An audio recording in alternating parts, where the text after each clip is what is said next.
The following podcast is part of the Underdog Sports Podcast Network. For advertising information or to find more great podcasts, visit us at www.theunderdogsports.com and follow us on Twitter at RealTheUnderdog.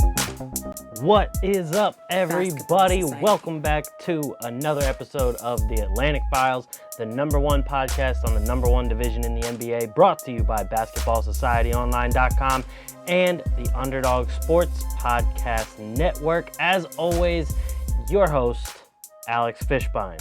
So, we have a lot going on, especially since we didn't have an episode last week. I apologize about that. I had to be a caretaker of sorts. So I wasn't able to be at home, in the studio recording. So looking forward to everything that's been going on. I mean, we have a whole lot of rumors going on. We have people upset with the teams that they're on. We have, stuff about different trades and free agents and all sorts of stuff. So what we're going to do is we're going to start with the people that have been rumored to maybe go to the Atlantic Division or leave the Atlantic Division, and then we'll progress after that. So the first thing I want to talk about is the fact that Fred VanVleet went on, I forget whose podcast it was. I think it was JJ Redick's, or I think it was another podcast run by like NBA players. I forget exactly. But he talked about the fact that, everyone should know by now he's all about winning. Like, winning is big for him. But, he has his ring and it's time to cash out. Now, I believe that it's definitely time for him to cash out because not to say he won't be good in this next chapter and moving on to wherever he wants to move on to, but he's probably not going to get to another level of like the stardom that he's already at to get as big of a bag as he would later on. So I think, he definitely should go out there and get as much money as he can. Whether that's the Raptors or not, I think it's a little bit iffy. If you listen to, I think it was a few episodes ago, we talked a little bit more in depth about Fred VanVleet, but I love Fred VanVleet's game. He's a guy that any team competing for a championship would love to have. He definitely outplayed his role, outplayed his part when the Raptors did win the championship. And he was a go-to guy this past season for the Raptors as well. So he can wear a lot of hats. He's, a very solid veteran that will probably teach a lot of your young guys a lot of different things, especially with the fact that, the way VanVleet scores and plays in the NBA is much different from the way that a lot of these other guys are getting to it in the league. You have the undersized guard who's probably going to teach you a lot of different footwork, a lot of different ball handling skills, a lot of different, things that you watch on film, IQ-wise, that somebody else probably won't exactly know because they've never had to really implement that, because they've always been either big enough or, just more athletic in terms of being able to like jump over people or, outrun people, stuff like that. So he's going to teach you a lot of different things for your younger guys. Now, the fact that he brings up, that he wants to get paid, a lot of people talked about the Knicks automatically being a contender to get VanVleet, because obviously we know they have plenty of money. They don't really have many star players or, guys commanding a whole lot of money or anything like that. So that is a potential landing spot. And the Raptors, if they're going to continue to try and contend and, play at the level they've been at, they really do need to retain Fred VanVleet. I see the only way of them really sustaining this level of play that they're at is if they retain him, still have Siakam, OG Anunoby, and those guys. We don't know exactly what's going to happen with Lowry. I believe he is under contract for next year, but we don't know if he is going to want to go to a more, championship-ready situation, because the Raptors do need one more superstar, or a superstar. If I would probably consider Lowry a star, not really a superstar. Even, as he's getting older, he's still provided the level of a very, solid starter, between solid starter, star level. So they definitely need a superstar, as they did in Kawhi Leonard and, playing around Kawhi Leonard. So I think that what would hold Fred VanVleet in Toronto is if they went and got another, a superstar. I think that would be big. And the fact, obviously, like you said, he's going to want money too. So, since you're the team who has him, you are allowed to go over the cap to re-sign him, all that kind of stuff. So you bring in another star, you bring him back for, the money that he's asking for, but also with the fact that, hey, now we got our star, we're looking like, when we were with Kawhi Leonard, you should stay in Toronto. But the one person I think that is interesting in Toronto that also might leave is Serge Ibaka. Now, Ibaka played a very big part for Toronto last season. His numbers weren't, jump off the page kind of numbers, but they were the ideal numbers you would want from a, starter / rotational player like he is. I guarantee you there's going to be a lot of suitors lining up to grab the services of Serge Ibaka. The Lakers, Clippers, those guys that are right there on the cusp of another championship, they're all going to want Serge Ibaka. So I think that, the Raptors are going to want to retain him too. So it just depends on, if you get a superstar, then it's like, okay, we could probably let Ibaka go, but, he still would have to retain Fred VanVleet at that point. There's a lot of, back and forth that you're going to have to figure out as free agency goes on. So moving on, the Knicks again are, rumored in pretty much every free agent out there. They're the team that is constantly trying to sign the big name free agents. We've heard every offseason that, the Knicks might sign this guy. The Knicks might sign this guy. Kevin Durant, Kawhi Leonard, Kyrie Irving, all these people that they might sign, and they never end up signing them. Last year they signed like 8 power forwards, the best one being Julius Randle. So there's obviously a very big disconnect in what the Knicks think they can get and what they actually get. And again, they don't have like a top 3 pick in this draft, but this draft is kind of, it's very hit or miss, this draft. It's a lot of, solid rotational players and maybe like a couple stars that, might be diamonds in the rough or something, but it's not looking likely that they're going to hit something of high value in the draft. So, they're going to look to free agency. They're going to look to the trade market, everything like that. But before we talk about the Knicks, because that's going to end up talking about everybody, let's talk about a guy that has been rumored for 2 different Atlantic teams. I think he was briefly rumored for a third, but I'm talking about Jrue Holiday for the Nets and the Celtics. So he, the Brooklyn Nets are rumored to be looking at a deal to bring in Jrue Holiday. I think Jrue Holiday would be the perfect fit as a third star alongside Kyrie and Kevin Durant. I definitely think that that's going to be something that definitely costs like Karis LeVert and maybe 1 or 2 other young up-and-coming players. So you're going to have to, make with the value in return for that. Whether they think that that's worth it or not, I'm not really sure. But to me, I think it would be worth it to get Jrue Holiday if I was them.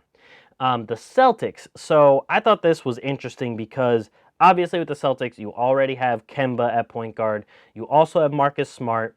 And then, I mean, this doesn't really conflict with Jaylen Brown or Jason Tatum. Those two, I mean, they should be untouchable for the Celtics.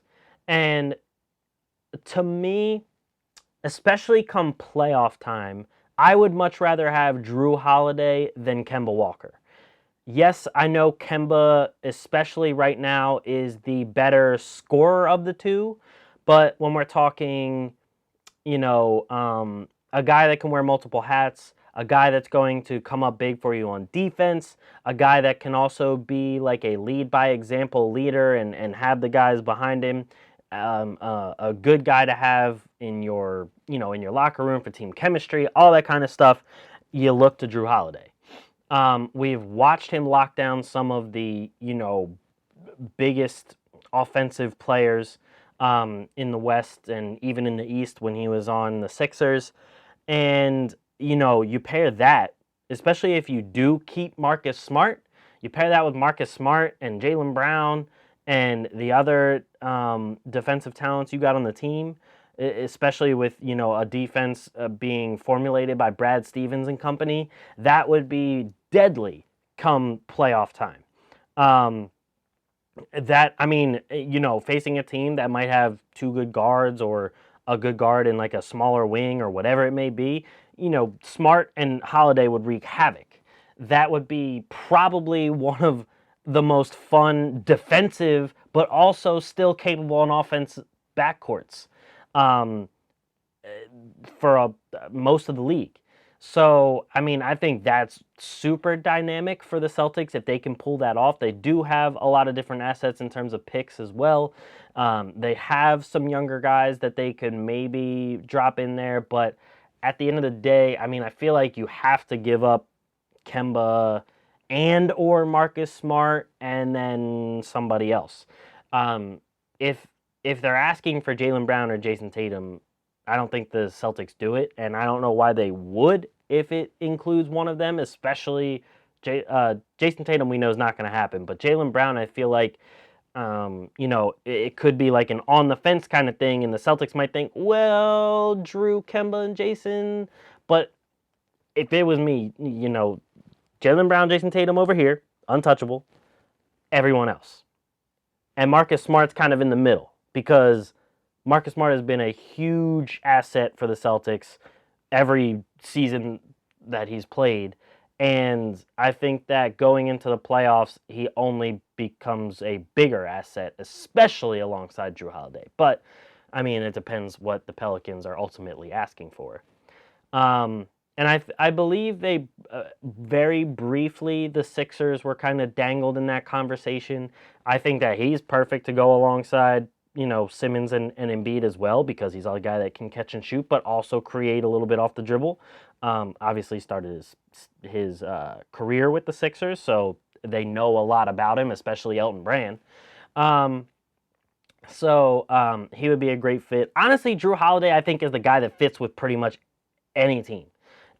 He still fits with tanking teams because he's going to be your best player. He's still going to be good. But obviously, that's not a place he's going to want to go to. But he is going to be a guy that really ultimately fits on any team because he can play a multitude of roles. I think it's really, at this point, a bidding war for Jrue Holiday. I think that, whoever decides to finally offer the Pelicans the best deal possible are going to finally end up getting him. All right, let's start with some of the people that are rumored to go to the Knicks. Oh, actually, real quick, it looks like It looks like James Harden is probably staying in Houston. So the rumors about him going to Philly are probably squashed right now. And it doesn't surprise me, because why would they really want to trade their best player and the best scorer in the league and maybe even, one of the best scorers in NBA history? I don't know why they would do that. But anyway, one guy, Chris Paul. So again, a lot of teams looking at Chris Paul. You know, you have like the Phoenix Suns, the Milwaukee Bucks, the Knicks were rumored in there, the Sixers were rumored in there at one point.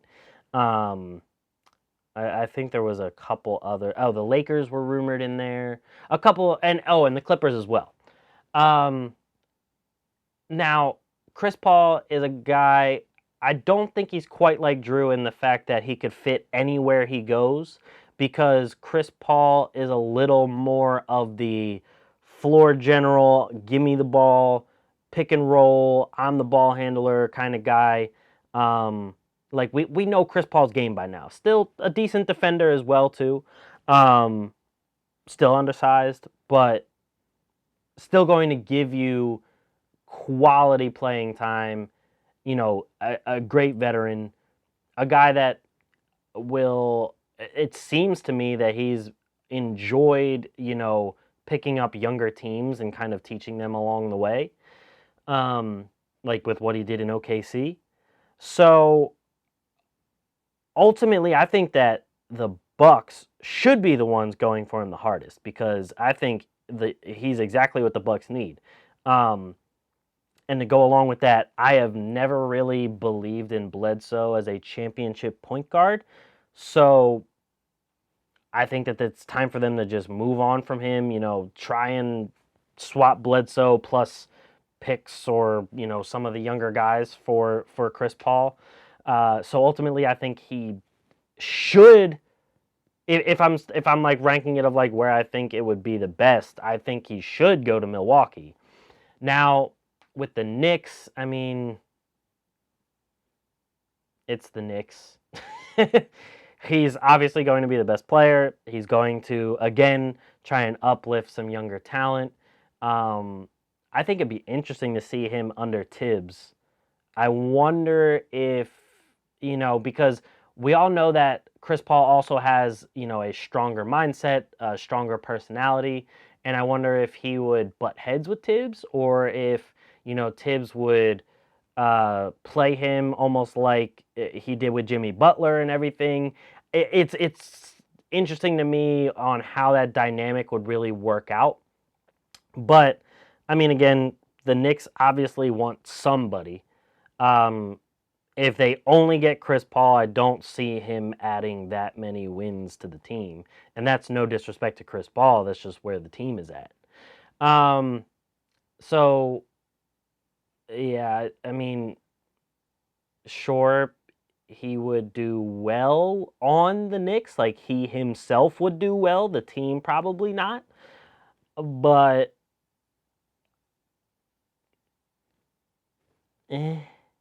so I mean, I remember seeing someone also talked about him. You know, potentially the OKC potentially doing a deal with the Sixers as well. Um, if that's going to happen, I think you have to trade Ben Simmons at that point, because unless, I mean, I guess you could have Ben Simmons and Chris Paul run a pick and roll. I think that would be a pretty dynamic duo at that point, when if you have like Ben Simmons rolling to the hoop. But at some point, I think you would have to, I don't really know the word for it, but you, like, there's going to be a lot of times kind of where Ben Simmons is going to have the ball, and I guess Chris Paul becomes a spot up shooter. And not to say he's a bad shooter, because Chris Paul can shoot the rock, but I just don't know if his talents are best utilized as a spot up shooter. A lot of the times, you know, we see him doing much better as a off the dribble kind of shooter guy. Off the dribble kind of shooter guy. That was that was a long phrase just for someone who's shooting off the dribble. But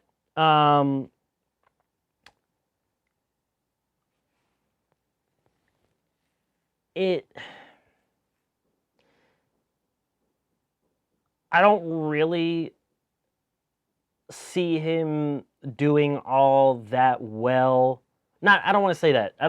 Because I see him doing well wherever he goes, but I don't see him really elevating a team all that much in the Atlantic. I don't think he'd be a great fit alongside Kyrie and Kevin Durant. Plus, I think OKC would want a little bit more for him than Brooklyn's probably trying to part with. And then the Knicks, we talked about the Knicks. The Sixers, again, I think you have to trade one of your two younger stars. And at that point, is it worth trading Ben Simmons that you're probably going to have many, many more years of for Chris Paul, who you're probably going to have 1 to 2 years of? Probably not. And even then, are you going to trade Matisse and more picks and stuff like that and offer up your youth and your future again for 1 or 2 years? I don't think you should. So Toronto would be interesting because obviously if they don't get Fred VanVleet, man, the duo, if you had a duo of Lowry and Chris Paul, I just feel like those two guys would click. I mean, obviously, we have Chris Paul that we have seen clips of him barking at guys like Blake Griffin and DeAndre Jordan when he was on the Clippers and stuff like that. But I just feel like those are two guys with a similar mentality when they're on the court. And I think those guys would probably click and probably be pretty damn good. And then you got the Celtics. He probably fits best with the Celtics. Especially if you're trading Kemba. So you have a big three of Chris Paul, Tatum, and Brown. I think that's a very good trio right there. And you just, get some more 3-and-D type of guys. Get some defensive centers and stuff like that. Some rebounders. And you're golden. I think right there is very, very a solid base. And with the on-court IQ of Chris Paul and the coaching IQ of Brad Stevens, that could be bad. But then moving on to the what's really the big news is PJ Tucker, Russell Westbrook. So Westbrook wants out of Houston. He's concerned with the future and everything. He doesn't want to be there anymore. PJ Tucker irate about his contract apparently all season. PJ Tucker is a guy that, like Jrue Holiday, I think could fit on any team, especially after seeing him play the defense that he played against centers all year when they went with their micro ball and everything like that. PJ Tucker could really fit anywhere. I think any championship contending team needs PJ Tucker. So, in that point, if we're talking Atlantic, Sixers, Celtics, Nets, Raptors, all should figure out what their value of him is. Because that is a prime rotational player that you want on your team. Russell Westbrook is a little different. Now, I again saw, whether the sources were real, not real, whatever. I again saw some sources saying that the Sixers could look into trading for Russell Westbrook. If they trade for Russell Westbrook, I think I'll just throw up on myself. Because why are you going to bring in a shorter version of Ben Simmons that does shoot threes but misses most of them? Maybe an angrier Ben Simmons is probably the way to put it. Especially if you have to trade Embiid to get him. If you have a team with Westbrook and Ben Simmons, I think you would have more fun slamming your head against the wall than watching that team. That's just plain and simple. Now, Westbrook and Embiid would be funny because of the feud that they've kind of had since they've been playing against each other ever since Embiid came into the league. We watched the one game where the Sixers fan said something to Westbrook and flipped him off and everything like that, and Westbrook and Embiid kind of got into it, and Embiid blocked him and stared him down, and Westbrook dunked on him and all that sort of stuff. It would be funny to see them on the same team. However, I still don't think that would be a good team. have we really seen Westbrook with like an elite offensive, not even elite, but a very good offensive big man? I guess, I think that's a no. Like we've seen him with Steven Adams, obviously a very good defensive big man, good rebounder, not, not nothing on offense, but not amazing. And so I just don't think that that's going to bode well if you have him with Embiid, and especially with the fact that, again, you still need shooters on the team. There really aren't many shooters on the team. So if you're going to bring Westbrook, another guy that can't shoot, for Simmons, who's not shooting, you have Embiid, who I think Embiid shoots a better three-point percentage than Westbrook does, but it's still not good. You're still going to need the same thing you needed before. And you got an older player for your younger one with I don't know if it's a bigger contract or a similar contract, but you're paying a lot of money for. That would be dumb. I think any scenario you could come up with for the Sixers trading Russell Westbrook would be dumb. That's like the bottom line. The Knicks, I think, would be cool because then you could have Westbrook, throwing crazy dunks, getting the crowd hype and all that kind of stuff in the Garden.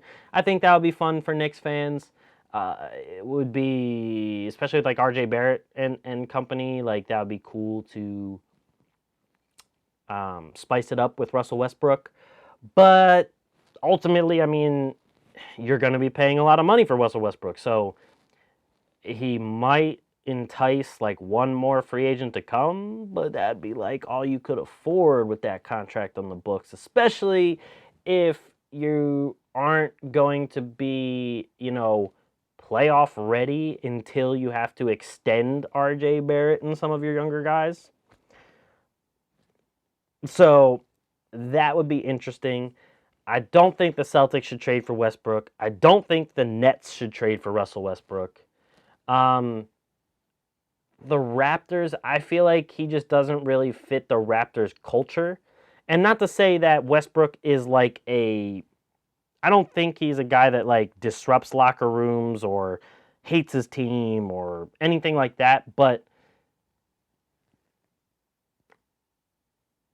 for some reason to me, Westbrook and the Raptors just don't mix. They don't go hand in hand.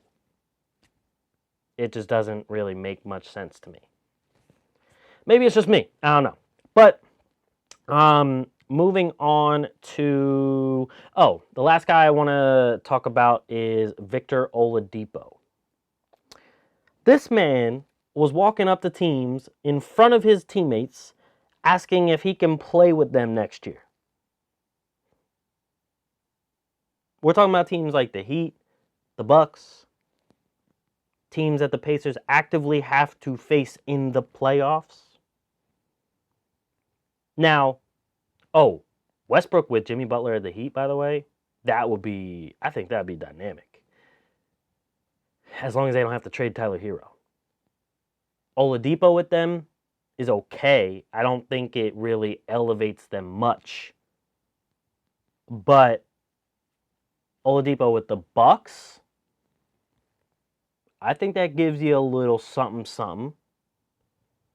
I think that he'll need to be a little more distributor type to really help get the team to the peak they want to get to. But I think that would give you a little sauce, a little something.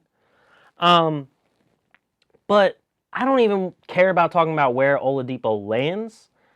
I just want to talk about the fact this man was really in front. Like, I don't know if they were like walking together and then he saw other guys from the other teams in the bubble or something, but he was really with his teammates asking other teams if he could come play with them. Like, if I was their teammate, or his teammate, I mean, I'd be sitting there like, yo, if you don't want to be here, like, you don't got to play. Like, nah, like, peace. If you're not going to sit here and add to the cause, that of us trying to win a championship, and you're already actively trying to find another team and not even have the decency to do it behind closed doors, get the hell out. Like, what? Like, I hope a Pacers teammate or somebody said something. Because what gives Oladipo the audacity to do that? We're not talking Kevin Durant. We're not talking LeBron James. We're not talking, we're not even talking like Kyrie Irving or Russell Westbrook. Hell, we're not even talking like Joel Embiid or Ben Simmons or Brandon Ingram or like these younger stars. We're talking Victor Oladipo. Not even like a top 15, top 20 player. Going up to other teams asking if he can play with them. The amount of disrespect. What? Come on, dog. You gotta be better than that. You gotta be better than that. That's just, that's just disrespectful. But anyway, that's it for me, guys. Thank you for listening to another episode of the Atlantic Files, brought to you by BasketballSocietyOnline.com and the Underdog Sports Podcast Network. As always, the number one podcast on the number one division in the NBA. Thank you guys for listening, and we'll catch you guys next week. Peace.